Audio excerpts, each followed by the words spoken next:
오늘은 기도는 호흡입니다 라고 하는 제목으로 함께 말씀을 나누려고 합니다. 말씀을 통하여서 성령님께서 각자에게 들려주시는 그 음성을 듣는 시간이 되기를 바랍니다. 최근에 제가 등 쪽에 좀 통증이 좀 있어서 병원에 갔더니 MRI를 찍어보자는 겁니다. 그래서 MRI를 찍었는데 다행히 어떤 뼈나 어떤 신경에 이상이 있지는 않답니다.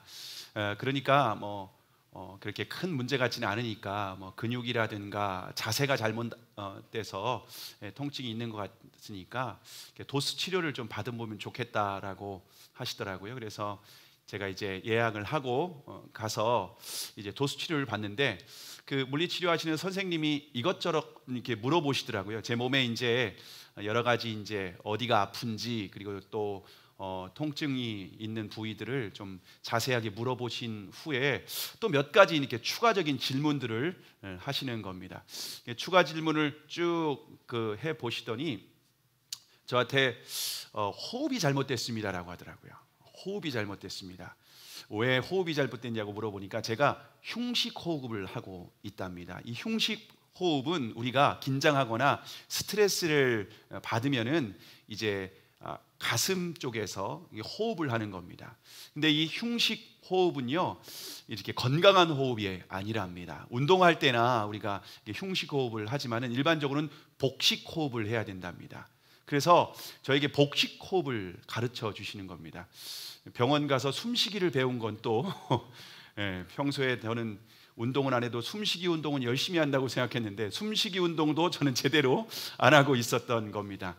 그러면서 이제 이 복식 호흡을 가르쳐 주시는데 이 복식 호흡을 제대로 하면은 복식 호흡은 이제 배로 숨 쉬는 거거든요. 배로 이제 호흡을 들숨과 날숨을 이렇게 배로 호흡하는 호흡인데 이 복식 호흡을 하면은 제가 이제 등 쪽에 쪼였었던 등 쪽에 통증이 있었던 그 통증도 사라지고 또 소화가 잘 안 되는 경향도 있었는데 그런 부분도 나아지고 또 제가 요즘에 숨을 쉬면은 코가 좀 헐었어요. 근데 그것도 이제 호흡과 연결되어 있다는 겁니다. 그리고 또 머리가 무겁지 않냐라고 했는데 좀 머리가 무거운 느낌이 있었는데 이 호흡법만 바꿔도 되게 좋다라고 권면하면서 일주일 동안 열심히 호흡을 했습니다. 숨을 쉬었습니다. 자기 전에 20분씩 복식 호흡을 하고 잠을 자라고 하더라고요. 20분씩 복식 호흡을 연습하면은 그 복식 호흡이 일상에서도 자연스러운 호흡이 되어서 그동안 몸에 있었던 통증과 문제가 사라진다라고 하는 얘기를 하는데 실제로 한 일주일 동안 제가 그 호흡법을 열심히 했는데 몸이 굉장히 가벼워지고 통증도 많이 사라지는 것을 경험했습니다. 여러분 숨 쉬는 것도 배워야 됩니다. 숨 쉬는 것도 배워야 됩니다. 여러분 우리의 신앙에도 호흡이 중요합니다. 말씀이 우리의 영혼의 양식이라면 기도는 우리의 영혼의 호흡입니다. 그러면 왜 기도를 호흡이라고 할까요? 왜 기도를 호흡이라고 할까요? 왜냐하면 기도는 쉬지 말고 기도해야 되기 때문입니다. 여러분 기도를 멈추게 되면은요 우리의 영혼이 죽게 되는 겁니다. 우리의 영혼에 문제가 생기게 되고 통증이 있게 되고 우리가 하나님의 은혜와 축복을 누리는 삶을 살아갈 수가 없습니다. 그래서 우리가 기도는 멈추지 말고 호흡과 같이 계속해서 쉬지 말고 기도해야 된다는 겁니다. 사무엘은 기도를 쉬는 것을 죄라고까지 말하고 있습니다. 기도를 쉬면 하나님과의 영적인 교제가 없으면 우리가 죄 가운데에 빠지고 죄와 사단의 종로로 타는 인생을 살아갈 수밖에 없다라고 하는 겁니다. 여러분 말씀과 기도의 이 기본이 안 되어 있는 사람들은요 우리가 죽을 수 있기 때문에 하나님께서 산소호흡기를 끼워주시는 것 같아요. 여러분 말씀과 기도의 이 제대로 양식과 그리고 또 호흡이 안 되는 사람들에게 하나님께서 씌워주시는 산소호흡기가 뭔지 아세요? 주일 예배예요. 주일 예배. 여러분이 평소에 기도와 말씀 없이 주일 예배만으로 여러분이 신앙생활을 유지하고 있다면 산소호흡기에 의존한 신앙생활을 하고 있다는 겁니다. 여러분 그러면요 건강한 것이 아닙니다. 건강하지도 않고 어떤 일을 제대로 할 수가 없습니다. 주님과 동행하는 삶을 살 수도 없고 사단과의 영적인 전쟁에서 승리할 수 없습니다. 이 땅에서 하나님 나라를 맛볼 수도 없습니다. 그래서 우리가 그냥 주일 예배만으로 우리의 신앙생활을 유지할 수 없다는 겁니다. 우리가 호흡도 제대로 해야 되고 양식도 제대로 먹어야지만이 우리가 정상적인 신앙생활을 하고 하나님께서 주시는 은혜를 누릴 수 있는 줄로 믿습니다. 자, 그런데 기도는 배우지 않고 본능적으로 하면 안 됩니다. 우리가 호흡을, 제가 복식 호흡을 배워야 됐던 것처럼 기도를 배워야 된다는 겁니다. 배우지 않고 기도를 하게 되면은요, 본능적인 기도를 할 수밖에 없습니다. 본능적인 기도가 무엇인가 하면요, 이방인들이 이방 신에게 하는 기도입니다.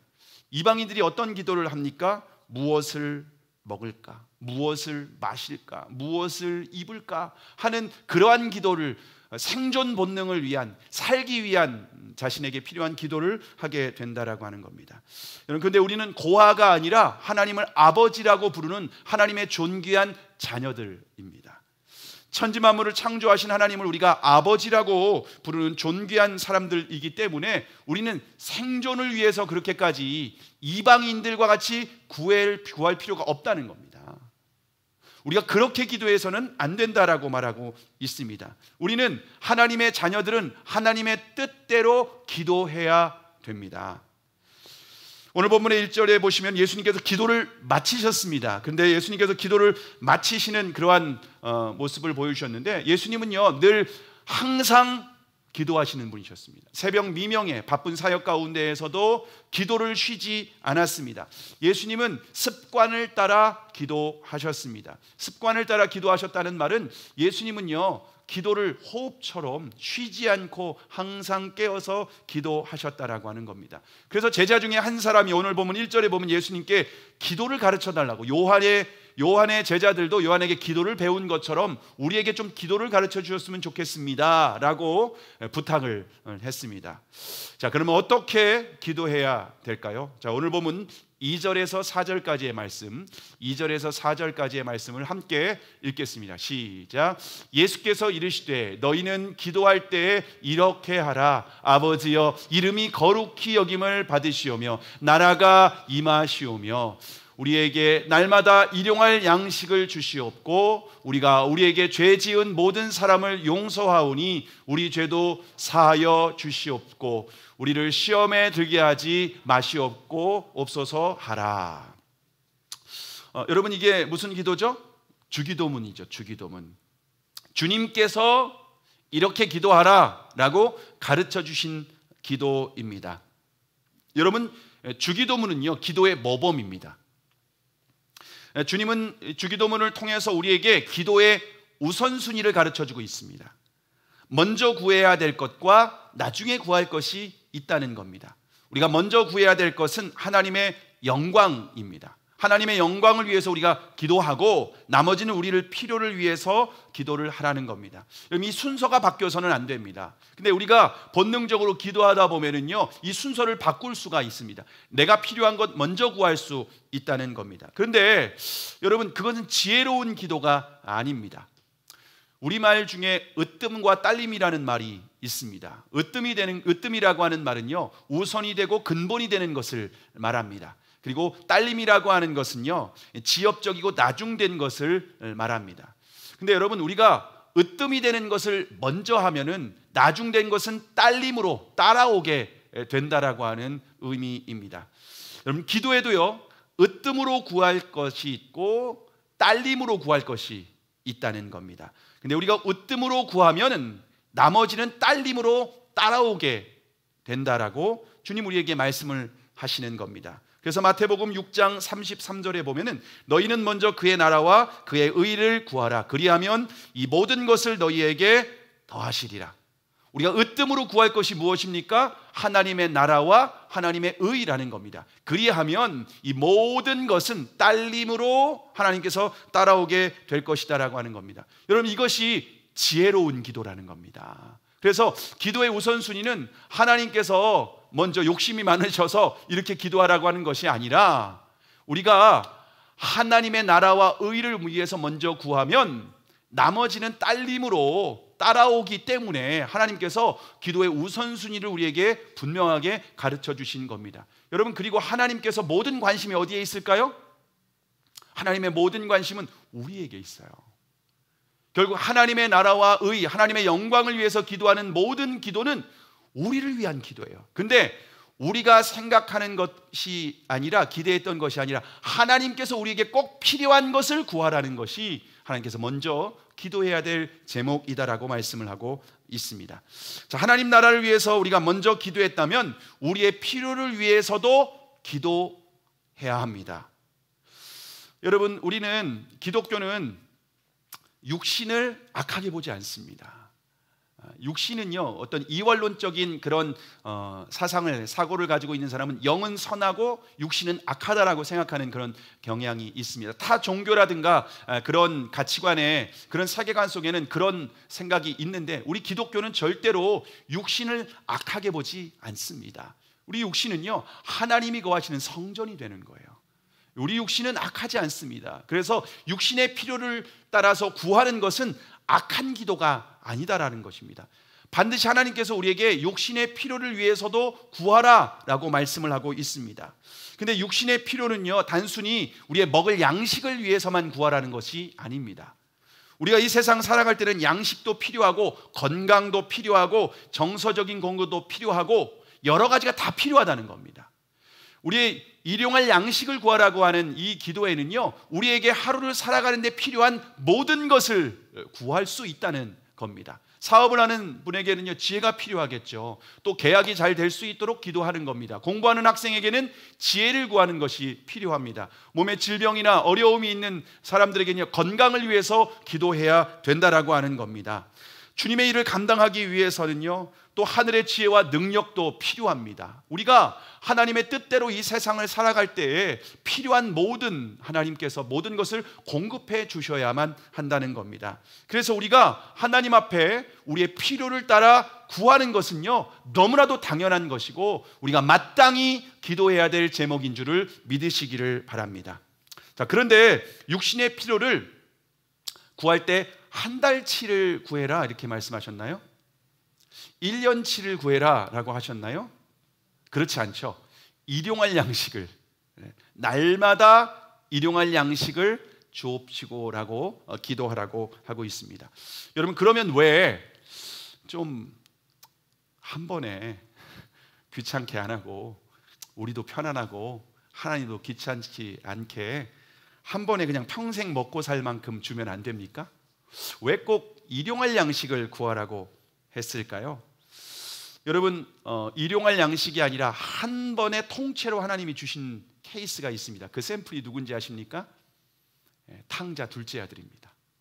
둘째 아들이 하나님께 재산을 다 한 번에 아버지께 다 받았습니다. 근데 어떻게 했습니까? 그거 가지고 나가서 허랑방탕하게 써버립니다. 다 써버리고 나서 나중에 먹을 게 없으니까 돼지우리에서 걸음치면서 돼지들이나 먹는 쥐염 열매도 못 먹고 사는 그런 신세가 되지 않았습니까? 여러분, 하나님은 우리를 사랑하시기 때문에 우리에게 일용할 양식을 날마다 구하라고 하는 겁니다.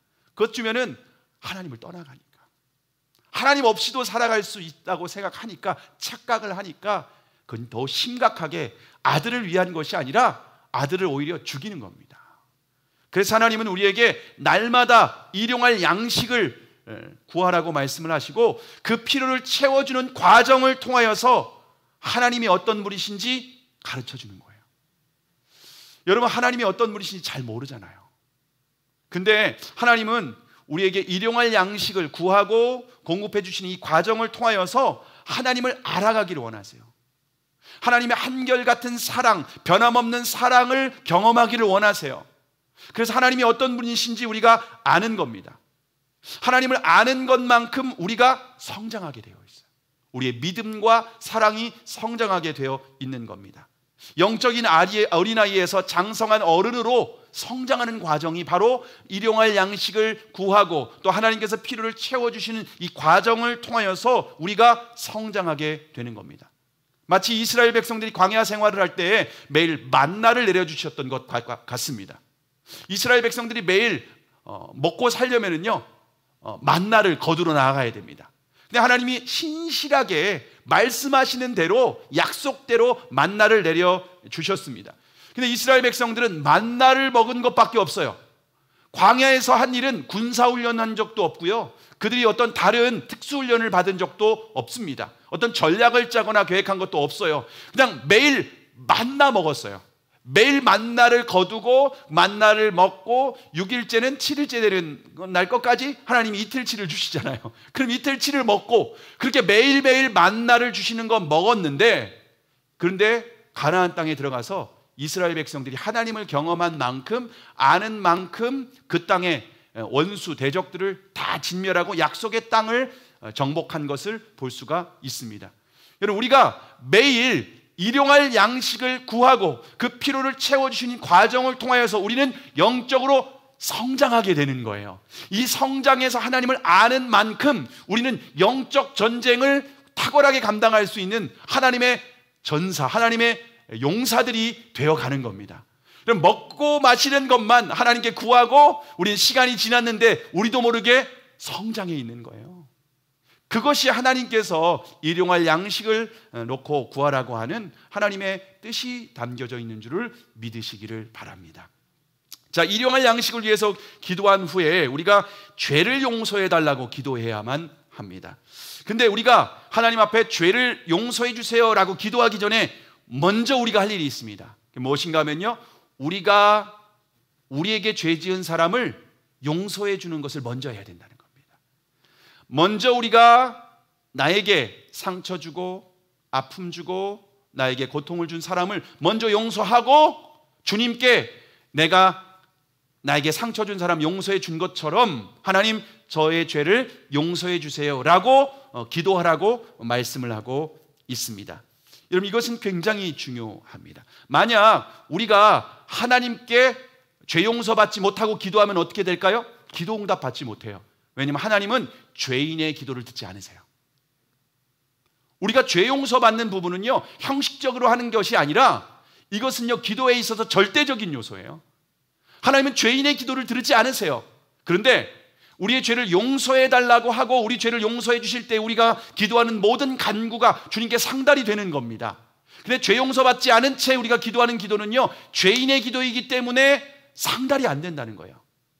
근데 내가 죄를 용서해 주세요 라고 기도하기 전에 내가 먼저 나에게 죄를 지은 사람, 상처 준 사람, 아픔을 준 사람을 먼저 용서하고 주님께 죄 용서해 달라고 하는 기도를 할 때에 주님께서 그 기도에도 응답하시고 모든 기도에도 응답하신다라고 하는 의미입니다. 무엇보다도 사단의 유혹에 넘어가지 않도록 기도해야 된다라고 하는 겁니다. 왜냐하면 우리는 우리의 의지와 능력으로는 절대로 사단의 유혹을 이길 수 없기 때문입니다. 하나님이 도와주셔야 돼요. 하나님이 그 유혹과 시험에서 이길 수 있도록 날마다 새 힘을 주시고 분별할 수 있도록 해주시고 보호해 주셔야만 우리가 사단의 유혹에서 승리할 수 있게 되는 겁니다. 이것이 바로 우리가 매일 하나님 앞에 기도해야 될 제목입니다. 주기도문은 우리가 무엇을 위해서 기도해야 되는지 그 기도의 내용을 우리에게 가르쳐주고 있습니다. 이 기도의 주기도문의 구체적인 내용에 대해서는 제가 시리즈로 설교를 이어서 계속 하도록 하겠습니다. 자, 그러면 기도는 어떤 태도로 기도해야 될까요? 기도의 내용을 말씀드렸죠. 주기도문이 기도 내용이라고 말했습니다. 그럼 기도의 태도는 어떻게 해야 되는가? 오늘 본문 8절의 말씀을 우리가 함께 읽겠습니다. 함께 읽습니다. 시작. 내가 너희에게 말하노니 비록 벗됨으로 인하여서는 일어나서 주지 아니할지라도 그 간청함을 인하여 일어나 그 요구대로 주리라. 자, 예수님께서 기도의 내용에 대해서 말씀하신 뒤에 예수님께서 한 비유를 말씀을 하시는데요. 어느 늦은 밤에 한 친구가 찾아와서 이제 찾아온 겁니다. 그래서 그 친구를 손님을 대접해야 되는데 빵이 하나도 없는 거예요. 그래서 옆집에 가서 문을 두들기면서 빵 3덩이만 좀 있으면 좀 달라고 요청을 하는 겁니다. 근데 이미 너무 늦은 시간인 거예요. 해가 다 지고 다 이불 깔고 잠자리에 누웠습니다. 그 당시에는 뭐 각자 방이 있는 게 아니라 한 방에서 우리 옛날처럼 한 방에서 다 이불 덮고 잠을 자야 되는 상황입니다. 아내와 아이들과 함께 이미 다 이불을 덮고 잠자리에 누웠기 때문에 그 사람이 일어나면 아이들이 다 잠이 깨는 거예요. 집안 식구들 다 깨워야 되는 상황이다 보니까 이 친구가 내가 들어줄 수 없다는 겁니다. 들어줄 수 없다는 겁니다.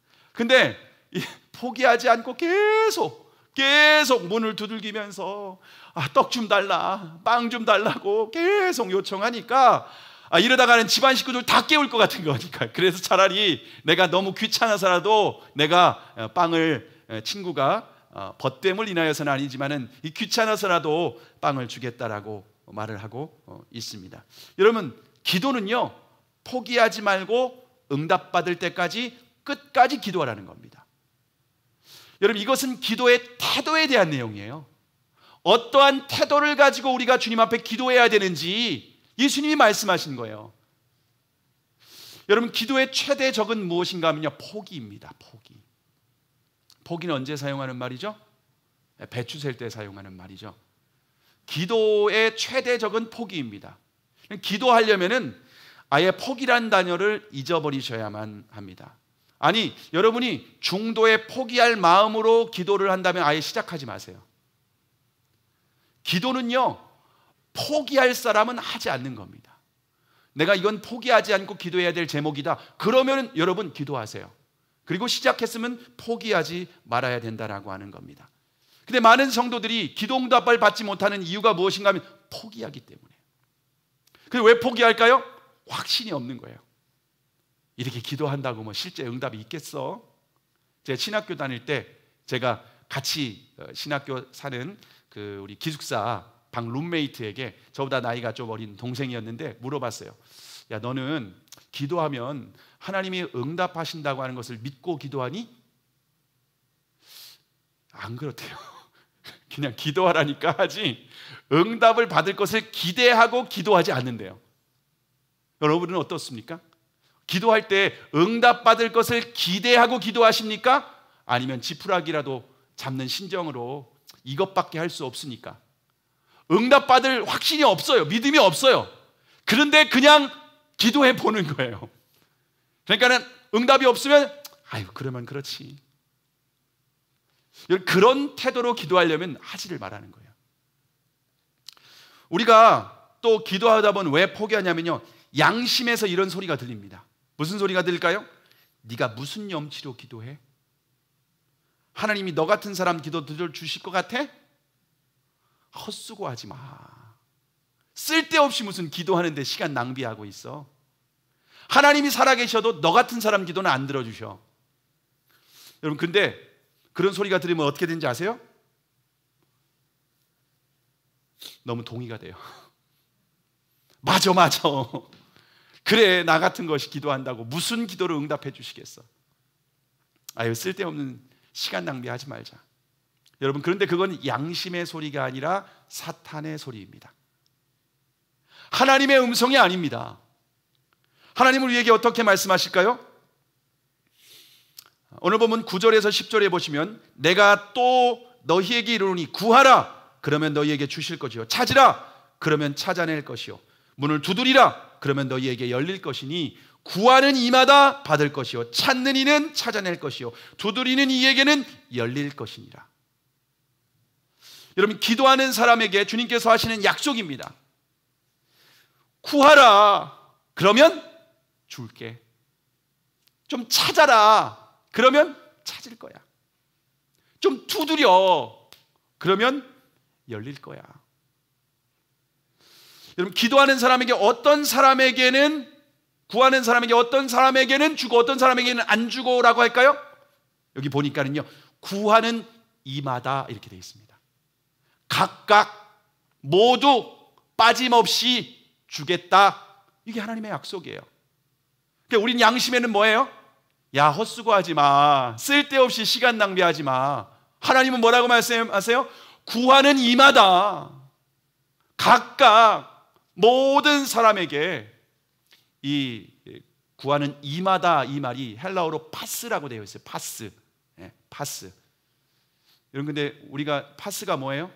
어디 아플 때 파스 붙이잖아요. 그럼 시원케 되잖아요. 구하는 이마다 시원케 된다는 거예요. 파스처럼. 구하는 이마다 분명히 응답해 주시겠다라고 말씀하고 있습니다. 찾는 이는 찾아낼 거야. 두드리는 이에게는 열릴 거야.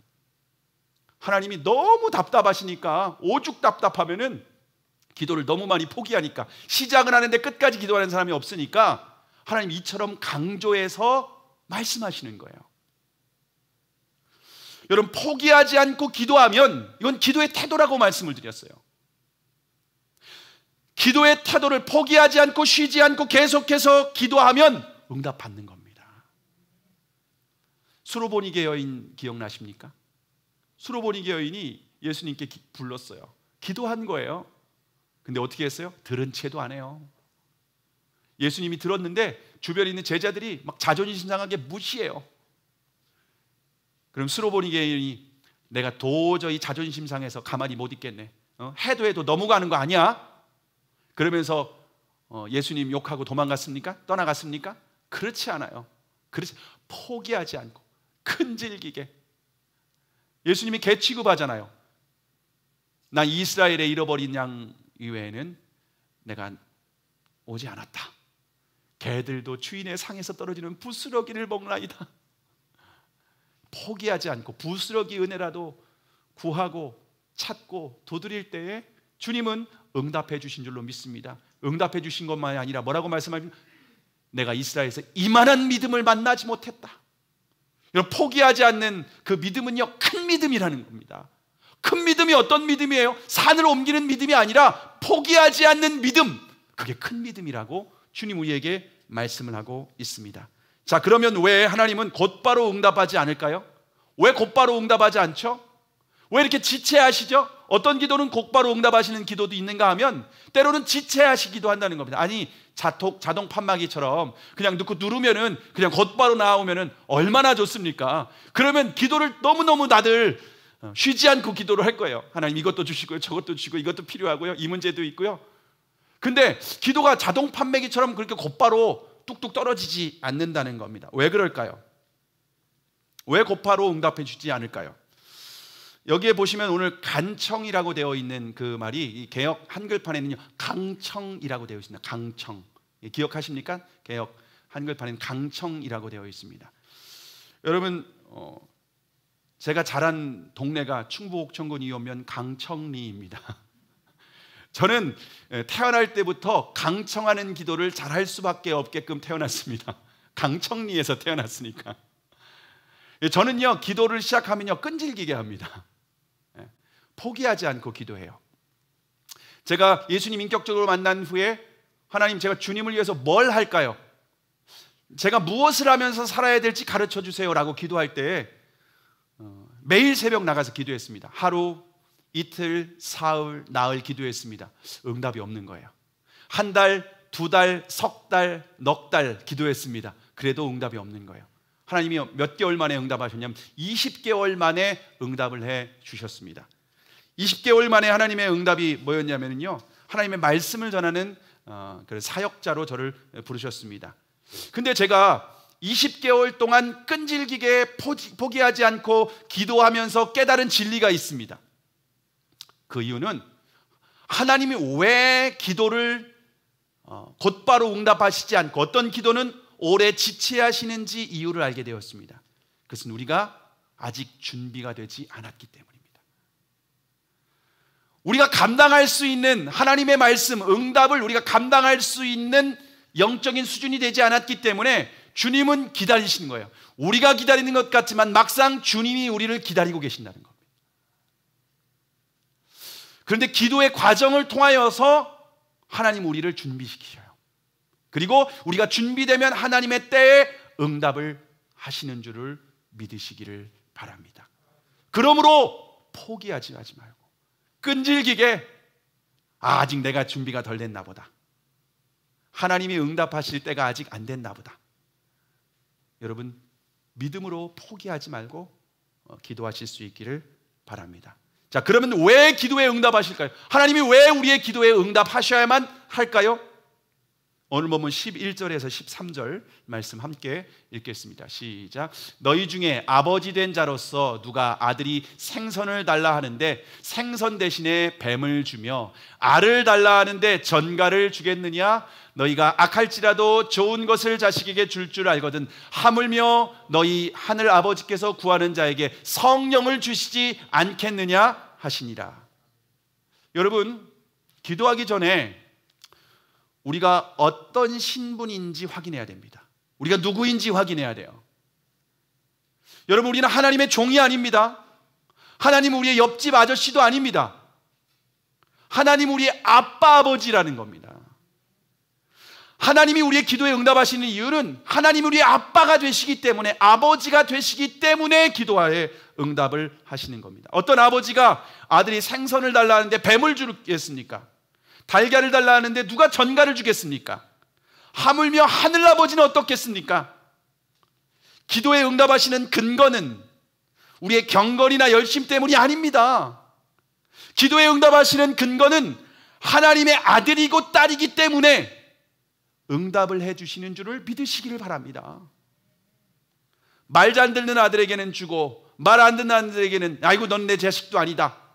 하나님은 그렇지 않다는 거예요. 우리가 악할지라도 자식에게 그렇게 하는데 하물며 하나님 아버지께서 우리에게 그렇게 대하시겠습니까?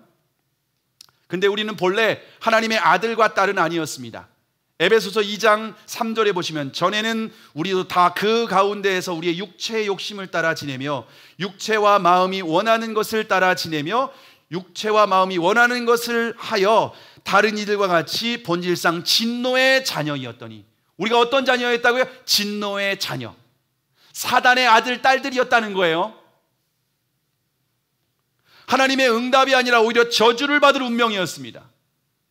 근데 긍휼이 풍성하신 하나님께서 외아들 예수 그리스도를 십자가에 내어주시는 대가를 지불하시고 우리를 속량하셨습니다. 우리를 구원하셨습니다. 이제 우리의 의로움이 아니라 예수 그리스도의 그 의, 믿음으로 말미암아 우리가 하나님의 자녀가 되었다는 겁니다. 여러분, 기도 응답의 확신과 근거는 우리가 아니라 예수 그리스도의 십자가입니다. 우리의 삶을 돌아보면 축복이 아니라 저주를 받아 마땅합니다. 생선이 아니라 뱀을 줘야 합니다. 달걀이 아니라 전갈을 받아 마땅합니다. 그런데 로마서 8장 32절에 보시면 자기 아들을 아끼지 아니하시고 우리 모든 사람을 위하여 내어주신 이가 어찌 그 아들과 함께 모든 것을 우리에게 주시지 아니하겠느냐? 어찌 아들과 함께 뭔들 못 주겠니? 내가 뭔들 아끼겠니? 내 아들까지 줬다 너에게. 아들의 생명까지 줬는데 내가 뭔들 아끼고 이거는 되고 이건 안 되고. 여러분, 기도 응답의 확신이 흔들릴 때마다 십자가를 붙드시길 바랍니다. 복음의 근거에서 하나님 아버지께 담대하게 기도하실 수 있기를 바랍니다. 여러분, 자녀의 특권이 뭔지 아세요? 자녀의 특권, 뻔뻔함입니다. 부모님께 맡긴 것도 없고 돈 빌려준 적도 없는데 요구는 얼마나 잘하는지, 그게 자녀들의 아주 특권이에요. 뻔뻔함. 얼마 전에 저희 둘째 아이가 마라탕을 먹고 싶다고 하는 겁니다. 그래서 아내가 수요일날 사줄게 하고 수요일날 아이에게 마라탕을 데리고 가서 직접 고르고 원하는 재료를 원하는 양만큼 골라서 담았습니다. 그리고 조리를 해서 집으로 가져와서 먹고 있었습니다. 먹고 있는데 생각보다 맛있었는지 그날 배고팠는지 본인이 원하는 양만큼 본인이 원하는 재료를 담아서 먹고 있는데 한참을 먹다가 얘가 더 먹고 싶다는 거예요. 여러분, 마라탕집까지 다시 갔다 오려면 얼마나 요즘 여름에 얼마나 덥고 괜찮습니까? 요즘 습하고 불쾌지수가 많이 올라가는데 또 요청을 하는 거예요. 그래서 야, 너는 좀 양심도 없니? 네가 담아서 네가 가지고 네가 원하는 만큼 담아서 먹는데 엄마 아빠는 아직 밥도 못 먹었다. 너 갔다 오면 8시간 없는데 너는 그렇게 어떻게 뻔뻔하게 그렇게 요구를 할 수 있어? 그러니까는 우리 둘째가 이렇게 말하는 겁니다. 아니, 자식이 부모님한테 그렇게 요구할 수 있지 왜 안 돼? 얼마나 뻔뻔한지 모릅니다. 여러분, 이게 자녀의 특권이에요. 여러분, 하나님 아버지께 이런 뻔뻔함이 있습니까? 우리가 되게 성장한 것 같잖아요, 영적으로. 아니에요. 하나님 보실 때는 다 아이들 같아요. 어린 아이와 같아요. 그 뻔뻔함으로 좀 구하세요. 하나님이 그런 기도를 원하신다는 거예요. 그럼 기도 응답은 무엇일까요? 여러분, 기도 응답은 성령이라고 말씀하십니다. 오늘 13절에 보면. 근데 우리는 기도 응답이 성령이라고 하면 실망합니다. 아유, 하나님, 난 돈이 필요한데. 뭔 성령이에요? 뭔 성령이에요? 하나님, 나 건강하길 원해요. 성령 필요 없어요. 아니, 문제 해결을 원해요. 하나님, 난 성령은 됐어요, 좀. 그건 이미 됐습니다. 그러면서 성령 주신다고 하면 좀 실망합니다. 근데 하나님께서 성령을 주시겠다는 것은요, 여러분, 하나님 자신을 주시겠다는 겁니다. 성령은 하나님의 영이세요. 내 전부를 줄게라는 말이에요. 여러분, 하나님의 영이 임하시면은, 성령이 임하시면 하나님 나라가 되는 거예요, 우리에게. 하나님 나라는 부족함이 없는 나라예요. 그 나라에 다 있다는 거예요. 야, 내가 너에게 패키지 줄게. 내 전부 줄게. 그냥 내가 너 이사해서 너와 함께 살게. 내 거처를 옮겨가지고도 내가 너의 그냥 너하고 먹고 살면서 너의 필요를 그냥 그때그때 다 채워줄게. 이게 성령을 주시겠다는 거예요. 여러분, 기도는 호흡입니다. 쉬지 말고 기도해야 됩니다. 근데 기도를 쉬면 어떻게 할까요? 하나님이 기도할 수밖에 없는 환경을 만들어주세요. 우리의 삶에 예상치 못한 고난과 위기가 찾아오는 거예요. 그렇게 해서라도 호흡하라고, 생명을 유지하려고 하나님이 호흡하라고 위기를 주시는 겁니다. 근데 이제 삶의 패턴을 바꾸시길 바랍니다. 여러분이 좀 다른 삶의 우선순위가 있었다면 패턴을 바꾸세요. 기도와 말씀을 여러분의 삶의 우선순위로 두고 살아가실 수 있기를 바랍니다. 가장 중요한 기도와 말씀을 우선순위로 살아갈 때에 여러분의 삶에 급한 일이 사라지게 될 겁니다. 아침에 하루 일어나기 전에 여러분 떼어서 말씀을 묵상하시기를 바랍니다. 20분간 떼어서 말씀을 묵상해 보세요. 그리고 하루의 일과를 마칠 때에 여러분 20분 떼어서 호흡하는 기도를 해보시기 바랍니다. 아침 말씀 묵상은 밥 먹는 거예요. 하루를 살아가려면 성령의 능력으로 살아가야 되지 않습니까? 그리고 잠들기 전에는요 20분 기도하는 거예요. 호흡하는 거예요. 주님과 교제하면서. 그럼 삶의 문제가 영적인 호흡을 통하여 주님과 교제를 통하여서 해결됩니다. 제가 20분씩 복식 호흡하는 것처럼 아침에 일어나서 20분 말씀 읽고 묵상하고 저녁에 돌아와서 자기 전에 20분 여러분 복식 호흡하듯이 호흡하시기 바랍니다. 기도하시길 바랍니다. 20분이 많은 시간 같죠? 여러분 드라마 한 편 보면 1시간 훌쩍 지나갑니다. 유튜브 하나 보면은요 1시간 그냥 훌쩍 지나가요. 아침에 20분, 잠들기 전에 20분을 통해서 여러분의 인생이 바뀔 수 있는 거고요. 여러분의 영혼의 양식을 풍성하게 건강하게 되고 영적인 호흡을 통하여 주님과 동행하게 되고 성령 충만하여서 영적 전쟁에서 승리하게 되는, 그러면요 급하게 이리로 뛰고 저리 뛰면서 시간 낭비하지 않아도 된다고 하는 겁니다. 여러분 아침에 20분, 저녁에 20분이 여러분의 인생을 새롭게 바꾸게 될 것입니다. 저희 교회 오재현 형제하고 이세영 자매가 있습니다. 코로나가 시작된 후에 실용음악 학원을 오픈했는데 여러분 코로나 기간에 학원 운영하는 거 결코 쉽지 않았습니다. 소상공인들 그래서 다 어려워서 문 닫고 그러지 않았습니까? 근데 오재현, 이세영 자매가 코로나 기간에 선교원금을 제일 많이 했어요. 그 가정에서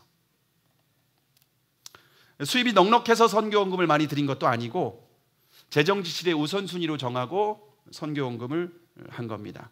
근데 지난주에 이세영 자매가 감사원금을 했는데 100명이 넘었다고 감사원금을 했어요. 실용음악 학원에 학생들이 이제 수강생들이 100명이 넘었다는 겁니다.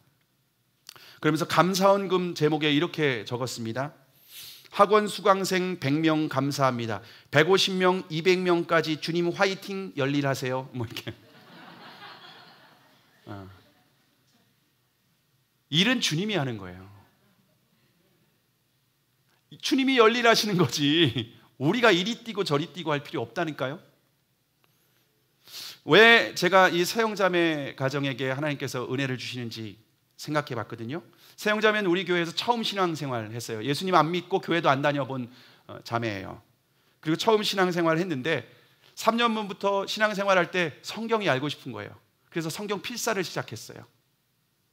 성경 필사를 시작했는데 필사하는 과정에서 예수님을 영접하게 되었어요. 필사하는 과정에서 학원을 오픈하게 되었고요. 필사하는 과정에서 오재원 형제와 결혼까지 했습니다.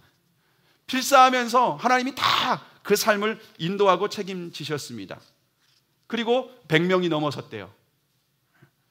근데 여러분, 오재현 형제하고 이세영 자매가 필사하려면은요, 밤 11시에 일을 마치고 들어와서 그때부터 1시간 이상 필사를 해야 돼요. 제일 피곤한 시간이에요.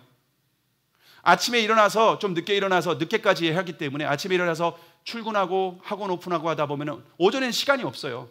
그러면 제일 중요한 시간이기도 해요.